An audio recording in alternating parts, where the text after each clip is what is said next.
Cette semaine, intéressons-nous à la deuxième innovation ferroviaire européenne majeure des années 80, le tunnel sous la Manche.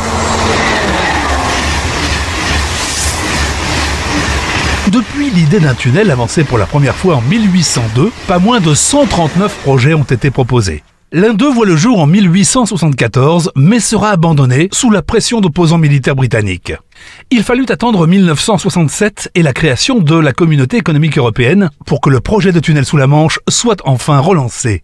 1971, deux sociétés, une française et l'autre britannique, sont désignées comme maîtres d'œuvre. Un traité est même signé côté français fin 1974, mais les difficultés économiques de l'Angleterre à cette époque repoussent la concrétisation. Le dossier est une nouvelle fois relancé en 1981.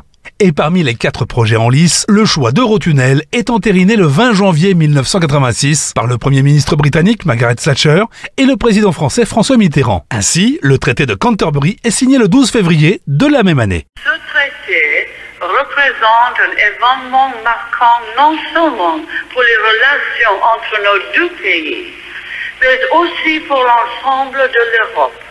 Ce projet créera des emplois dans nos industries de la construction. On le commence enfin. Quand la Grande-Bretagne et la France s'accordent pour travailler ensemble, pour faire appel à leurs immenses ressources humaines et matérielles, elles peuvent faire de grandes choses. Je crois qu'on peut dire, sans exagérer, que ce traité représente un jalon notable dans l'histoire de nos deux peuples. La reine s'est félicitée de l'efficacité de la coopération entre Français et Anglais. Au cours du siècle présent, au plus dur de l'épreuve, la conjugaison de l'élan français et du pragmatisme britannique a fait merveille. Le tunnel proclame cette vérité simple. Continuons aujourd'hui à faire cause commune pour le bénéfice de l'humanité tout entière. La construction du tunnel sous la Manche se déroule entre le 15 décembre 1987 et le 10 décembre 1993 pour un coût total de 100 milliards de francs, soit de nos jours 15 milliards d'euros.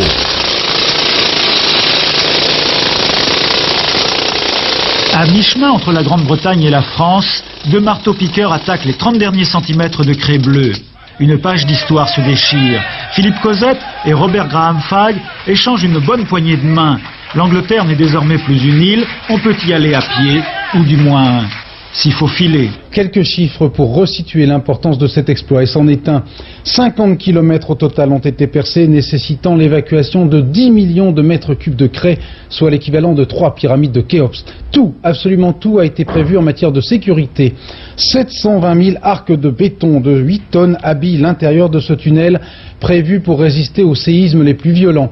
Les techniciens ont même prévu des pièges électriques pour tuer rats ou renards venus du continent. Composé de 2 tubes latéraux parcourus par des trains et d'un tube central de service plus petit, il est long de 50 km 500, dont 38 percés sous la mer. Il est toujours actuellement le tunnel ayant la section sous-marine la plus longue du monde. Le premier voyage Paris-Londres-Paris aura duré toute une journée, mais on mettra normalement 3 heures pour relier donc les deux capitales françaises et britanniques.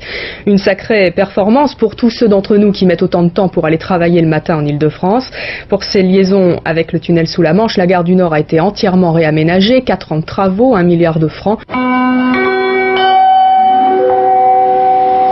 L'Eurostar numéro 6251 en provenance de Londres. Premier voyage commercial début juillet avec un aller-retour par jour.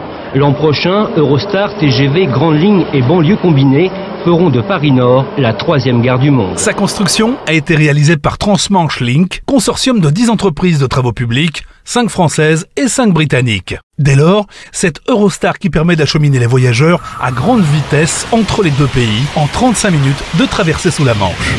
Pénétrer dans le tunnel sous la Manche, c'est entamer un voyage au bout de la nuit. Voyage en forme de trait d'union entre le continent européen et la Grande-Bretagne.